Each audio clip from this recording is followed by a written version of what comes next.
افضال کے لیے جس جہان کی خالق مالک اور پروردگار ہے، اور لاکھوں کروڑوں اور محترموں درود اور سلام اللہ تعالیٰ کے آخری نبی اور رسول حضرت محمد مصطفیٰ احمد مجتبیٰ صلی اللہ تعالیٰ علیہ وآلہ وسلم پر اور آپ صلی اللہ تعالیٰ علیہ وآلہ وسلم کی آل پر۔ ناظرین، جیسا کہ آپ جانتے ہیں کہ میں نے ایک سلسلہ شروع کیا ہوا تھا جس میں تمام پاکستان کی جو عدالتیں ہیں ان کے اختیارات کو آپ کے ساتھ شیئر کر رہا تھا۔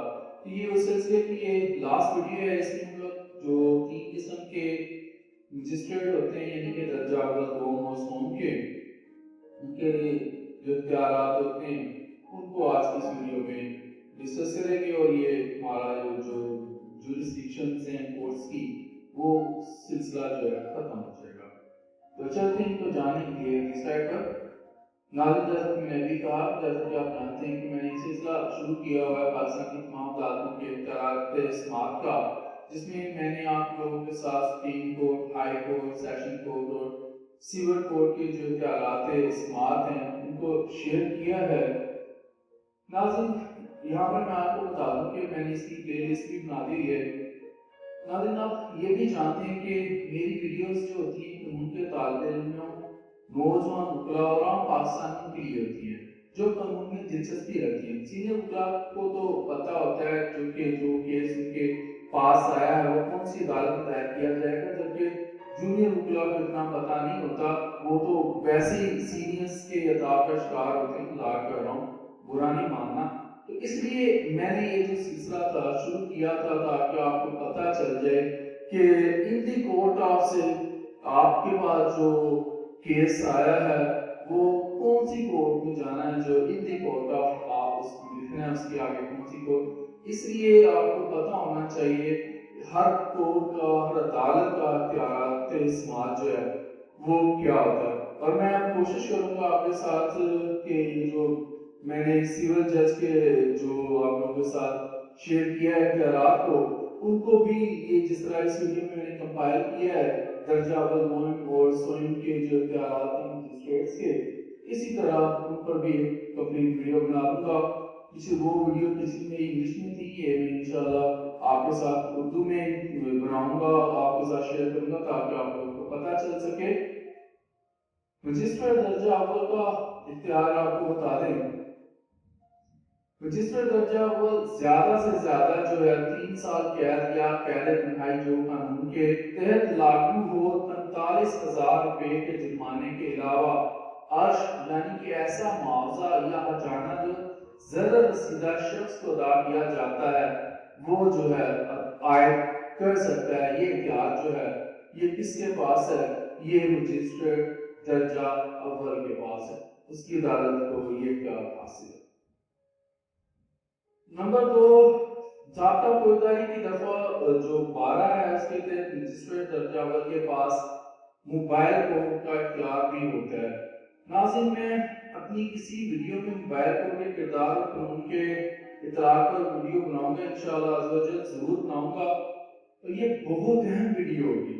موبائل کورٹ جو ہوتی ہے اس کو میں تفصیل کے ساتھ آپ لوگوں کے ساتھ شیئر کروں گا انشاءاللہ اگر زندہ رہا تو، کیونکہ دنیا میں آنا جانا لگا رہتا ہے، کوئی بڑھاپے میں چلے جاتا ہے، کوئی بچپن میں، کوئی جوانی میں، تو اپنے خدا سے بھی تو ملنا ہے، اپنے اللہ تعالیٰ سے بھی تو ملنا ہے۔ ناظرین، تیسرا اختیار جو ہوتا ہے درجہ اول مجسٹریٹ کے پاس وہ ہے ضابطہ فوجداری کی دفعہ 14 کے تحت مجسٹریٹ درجہ اول کو جوڈیشل مجسٹریٹ کا اختیار بھی جو ہے وہ حاصل ہوتا ہے، یعنی کہ جو درجہ اول کا مجسٹریٹ ہوتا ہے وہ ضابطہ فوجداری کی دفعہ 14 کے تحت 14 کے تحت مجسٹریٹ جو ہوتا ہے جوڈیشل وہ کہلاتا ہے۔ چوتھا جو اختیار ہے ناظرین، مجسٹریٹ درجہ اول کے پاس علاقہ مجسٹریٹ کا اختیار بھی ہوتا ہے، جس کے تحت وہ متعلقہ تھانے کے ملزمان کا جو ریمانڈ بھی ہوتا ہے وہ دے سکتا ہے، اور انہیں ضمانت پر جو رہا بھی کر سکتا ہے، ڈسچارج یا کینسلیشن کا اختیار بھی ہوتا ہے، ریمانڈ کا اختیار بھی جو ہوتا ہے وہ مجسٹریٹ درجہ اول کے پاس ہوتا ہے، کیونکہ درجہ اول کا جو مجسٹریٹ ہوتا ہے وہ علاقہ مجسٹریٹ بھی کہلاتا ہے۔ مجسٹریٹ جو درجہ دوئم ہے اب اس کے بارے میں آپ کو تھوڑی سی انفارمیشن دے دوں.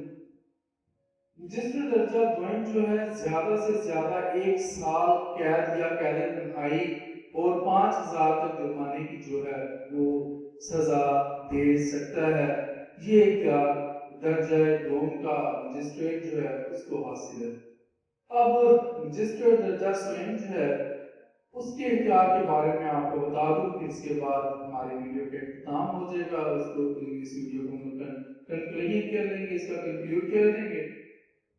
مجسٹریٹ درجہ سوئم 1 ماہ قید یا قید تنہائی جو قانوناً لاگو ہو اور اس کے ساتھ ساتھ 1,000 روپے جرمانے کی سزا اور عدم ادائیگی جرمانے کی صورت میں جو ہے قید کی سزا میں اضافہ بھی کر سکتا ہے. اس کا مجاز ہے. دوسرا اختیار جو درجہ سوئم کا مجسٹریٹ ہے اس کو حاصل ہے کہ وہ ضابطہ فوجدار کی دفعہ 30 کے جو اختیارات ہیں وہ اس کے پاس ہوتے ہیں. اس مجسٹریٹ کو درجہ سوئم کو حاصل ہوتے ہیں. تو یہ جو دفعہ 30 ہے یہ بھی انشاءاللہ تفصیل کے ساتھ کسی ویڈیو میں آپ لوگوں کے ساتھ ضرور شیئر کروں گا.